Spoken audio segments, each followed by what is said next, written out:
Hello bachcho, let's read the question. The question says acacia plants are particularly common in drier tropical and subtropical environment in the world.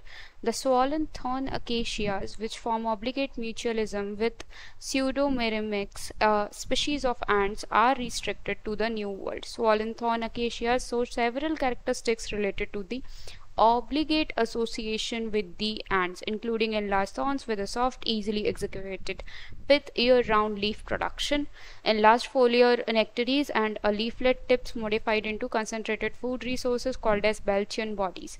The thorns provide living space while the follicular nectaries provide a source of sugar and liquid.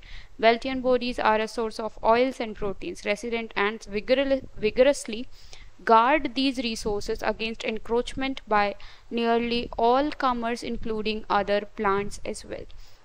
The above interaction suggests that the relationship between two species is an example of. हमें यहाँ पे ये जो graph पूरा paragraph दिया हुआ है, इस पैराग्राफ की लाइट में ये क्वेश्चन सॉल्व करना है और हमसे पूछा जा रहा है कि ये जो इंटरेक्शन मेंशन्ड है ये रिलेशनशिप किस टाइप के रिलेशनशिप को शो करता है. So let's try to understand the key concept over here. हमारा की कॉन्सेप्ट हो जाएगा यहाँ पे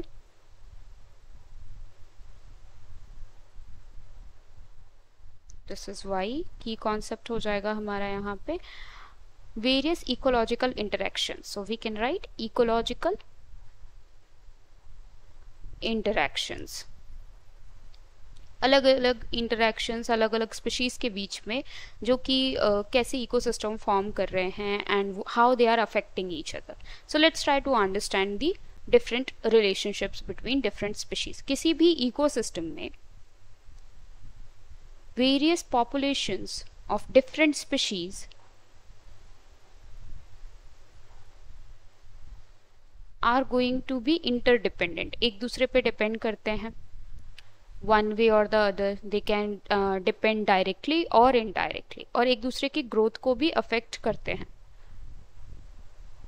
सो let's say that there is an particular species. एक स्पीशीज है एंड एक और स्पीशीज है और दोनों ही स्पीशीज सेम टाइप के रिसोर्सेज पे डिपेंड कर रहे हैं, यानी फूड पे डिपेंड कर रहे हैं वी कैन से.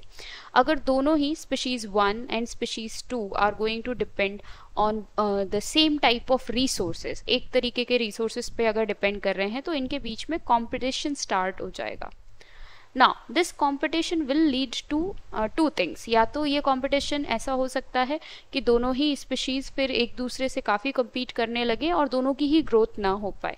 So this can be considered as competition exclusion. Just a second.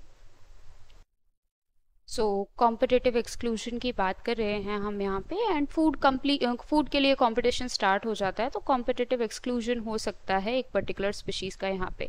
ऐसे कंडीशन में दोनों ही स्पीशीज़ एक दूसरे के साथ को एग्जिस्ट नहीं कर पाएंगे एंड दे कैन नॉट को एग्जिस्ट विथ ईच अदर, और इनमें से कोई भी एक स्पीशीज़ या तो एक्सटिंक्ट हो जाएगी या फिर इस पर्टिकुलर इकोलॉजिकल निके से यानी इस हैबिटेट से बाहर कर दी जाएगी. दोनों ही कंडीशन में दे कैन नॉट को एग्जिस्ट. इस टाइप की चीज़ को हम कॉम्पिटिटिव एक्सक्लूजन कह सकते हैं. फिर दूसरा होता है competitive release.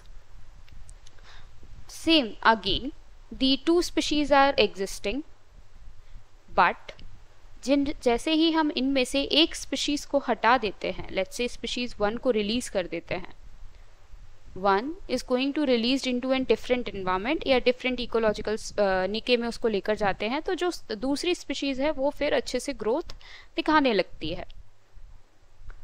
So now it will start growing properly. तो ऐसे केसेस में जो लार्जर स्पीशीज होते हैं उनको अगर रिमूव कर दिया जाए तो then in the competition release the other species will start to grow properly. And third type of interaction that we can see is going to be resource partitioning.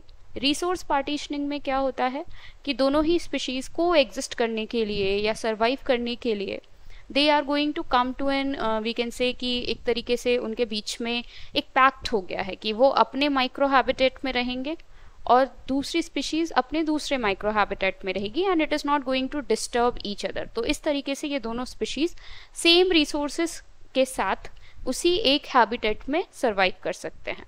फिर आती है बात को एवोल्यूशन की। यहाँ पे को एवोल्यूशन जो है वो म्यूचुअलिज्म से रिलेटेड है, because what happens over here कि दोनों ही स्पीशीज एक दूसरे पे डिपेंडेंट हो जाते हैं and they are going to protect each other, दोनों एक दूसरे को प्रोटेक्ट करेंगे एंड जो भी नीड्स हैं एक दूसरे के लिए उसको कंप्लीट करेंगे। So in the light of this concept let's see the question once again. इस क्वेश्चन में हमसे पूछा गया है कि अकेशिया प्लांट और स्यूडोमोनास जो हमारे एंट्स हैं उनके बीच में कैसा रिलेशन है। तो उनके बीच में एक म्यूचुअलिज्म रिलेशन है, so they are going to have an coevolution process in them. Hence option C is correct. I hope you understood well. Best of luck.